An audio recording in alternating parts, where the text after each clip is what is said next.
why do we hate people who haven't harmed us? On the surface, hatred seems like a natural reaction to someone who has hurt or caused us pain.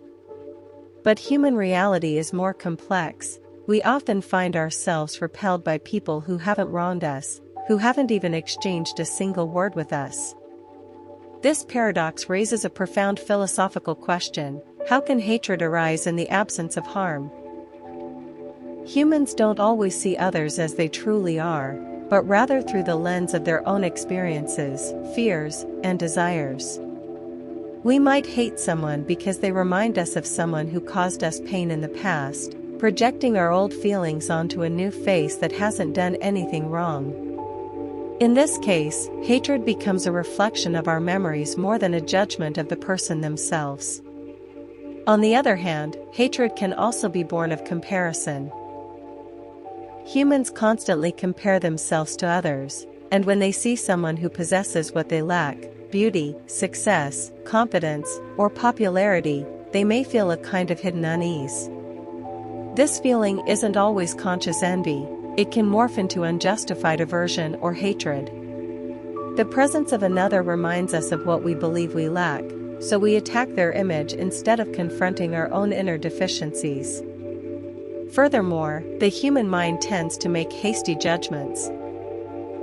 A glance, a manner of speaking, a style of dress, or even a fleeting first impression can be enough to construct a complete picture of someone we don't truly know. In this case, we don't hate the person, but rather the image we've formed of them. This hatred often crumbles upon genuine acquaintance, revealing that we were battling an illusion created by our own imagination. Some philosophers believe that hatred can also stem from fear. Difference unsettles us. We might fear someone because they think differently, come from a different background, or hold values we don't understand. When we fail to comprehend what we fear, we may transform it into an object of rejection and hostility. Thus, hatred sometimes becomes a mask for fear rather than an expression of strength. But the deeper truth is that unjustified hatred reveals more about the hater than the object of their hatred. It reveals our wounds, our fears, and the judgments we hold within. Therefore, the true philosophical question is not, why do I hate this person, but rather, what makes me feel these feelings toward them?